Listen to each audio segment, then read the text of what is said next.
అందరికీ నమస్తే అండి. నేను మీ వనిత. ఎలా ఉన్నారు అందరూ? బాగున్నారా? ఈరోజు నేను మొక్కజొన్న గారెలు చూపించబోతున్నానండి. మీలో ఎంతమందికి తెలిసి ఈ మొక్కజొన్న గారెలు స్వీట్ కార్న్తో కాకుండా నాటు మొక్కజొన్నలతో చేసుకుంటే ఇవి చాలా బాగుంటాయన్నమాట. వాటిని ఎలా చేయాలి అనేది నేను ఈ వీడియోలో షేర్ చేయబోతున్నాను. చాలామందికి తెలిసే ఉంటుంది, తెలియని వారి కోసమే ఈ వీడియో అండి. పైన లేయర్ క్రిస్పీగా లోపల సాఫ్ట్గా రావాలి అంటే చిన్న చిన్న టిప్స్ పాటించాల్సిందే. అవేంటో ఈ వీడియో స్కిప్ చేయకుండా చూసేయండి.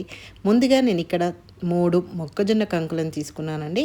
ఇవి కొంచెం లేతవి తీసుకోవాలి. మనం ముదిరివి తీసుకున్నాం అనుకోండి మన గారెలు కొంచెం గట్టిగా వస్తాయన్నమాట. అందుకే మనం మార్కెట్లో తీసుకునేప్పుడే కొంచెం వలిచి లేతగా ఉందా లేదా చూసుకొని తెచ్చుకోవాలి. ఈ విధంగా మొక్కజొన్నలను వలిచి నీట్గా కడిగి పక్కన పెట్టుకోవాలి.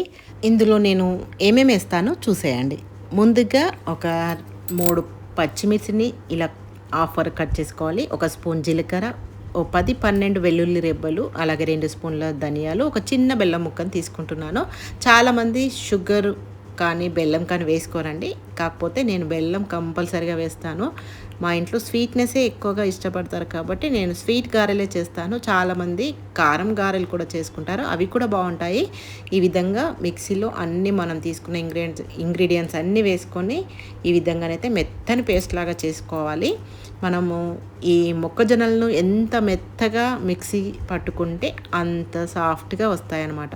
నెక్స్ట్ ట్రిప్లో మనం కొంచెం సాల్ట్, కొంచెం బెల్లాన్ని ముక్కలుగా కట్ చేసుకొని అయితే ఈ విధంగా పేస్ట్ లాగా చేసుకోవాలి. మనం బెల్లం వేయడం వల్ల పేస్ట్ అనేది కొంచెం లూజ్గా వచ్చిందండి.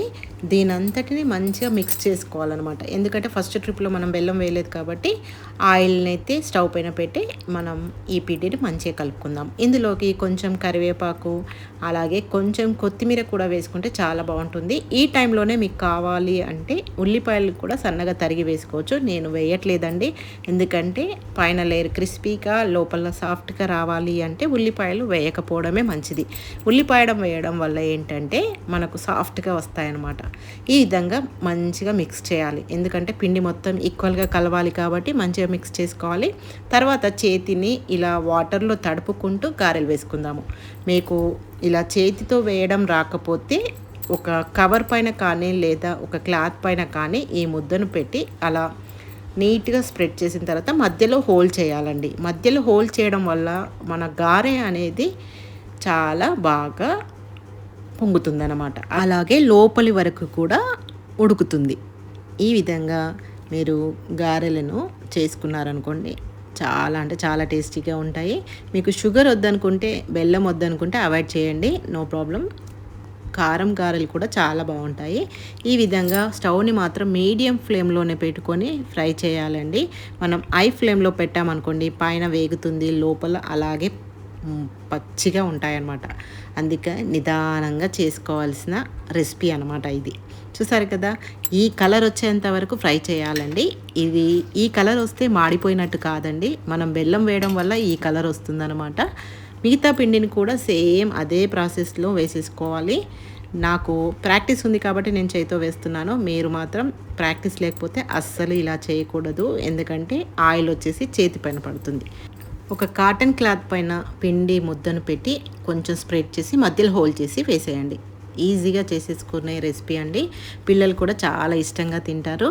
నచ్చితే మాత్రం మీ ఫ్రెండ్స్కి, ఫ్యామిలీస్కి షేర్ చేయండి. చాలామందికి తెలిసే ఉంటుంది మొక్కజొన్న గారెలు.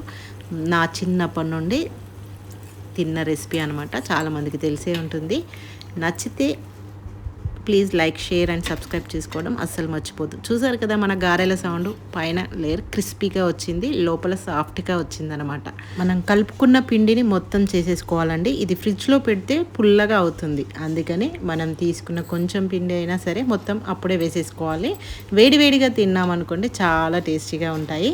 నచ్చితే మాత్రం ఒక లైక్, షేర్ అండ్ సబ్స్క్రైబ్ చేసుకోవడం అస్సలు మర్చిపోద్దు. Thank you for watching. Thank you for your support.